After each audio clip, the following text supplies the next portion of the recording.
আমি তো এখানে গেলাম কালকে নর্থ ডিস্ট্রিক্টে, পরশুদিন গিয়েছিলাম এবং সেখানে প্রবাস এবং নিবাস দুটোই করলাম, থাকলাম সেখানে।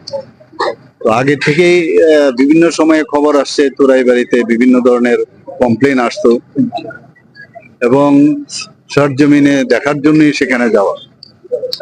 দু তিনটি জায়গা আমার লক্ষ্য ছিল, একটা হচ্ছে তুরাইবাড়ি। এমনিতে এখান থেকে বসে শোনা আর ফিজিক্যালি গিয়ে জানা বুঝা, সেটা কিন্তু অনেকটা ডিফারেন্স আছে। তো আমার যা কমপ্লেন ছিল তার অনেক কিছুই আমার মনে হলো সেখানে আছে। হ্যাঁ, তো সেই জায়গাগুলো আমি দেখলাম এবং ওনাদেরকে আমি নির্দেশ দিলাম যে এই ধরনের যদি হয়ে থাকে তাহলে কোনো অবস্থায় সেটা যেন না হয়, এবং সরকার সেগুলো চায় না।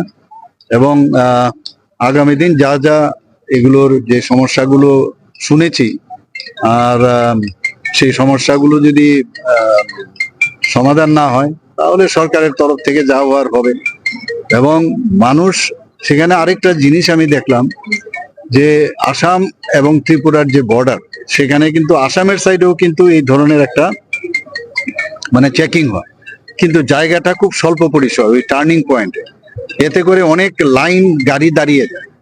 তা আমি ভাবলাম যে আসাম সরকারের সাথে কথা বলবো এবং আসামের মাননীয় মুখ্যমন্ত্রীর সাথেও কথা বলবো, এই জায়গাটা যদি বড় করা যায়। যা আমি ওখান থেকে শুনলাম, ওখানের যে চুরাইবাড়ি থানাতেও আমি গেছি, তারাও বললো যে এখানে অনেক সময় বিরাট লাইন থাকাতে একটা জাম হয়। তো এখান থেকে মনে হয় যে জামটা বুঝি শুধু ত্রিপুরার জন্য হচ্ছে এরকম না, আসাম যে এখানে চুরাইবাড়ি নাম দিয়ে ওদের যে চেকিং পয়েন্ট। তো আমি দেখার পরে এগুলো নিয়ে আমরা যখন প্ল্যানারি সেশন হবে তখন সেখানে এই বিষয়গুলো কথা বলবো।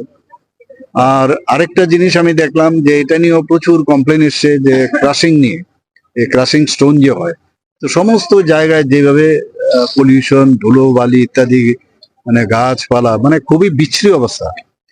আমি যখন যাই, খবরটা পেয়ে গেছে ওরা, তো সমস্ত মেশিন টেশিন বন্ধ এবং প্রচন্ড আওয়াজ হয় সেখানে।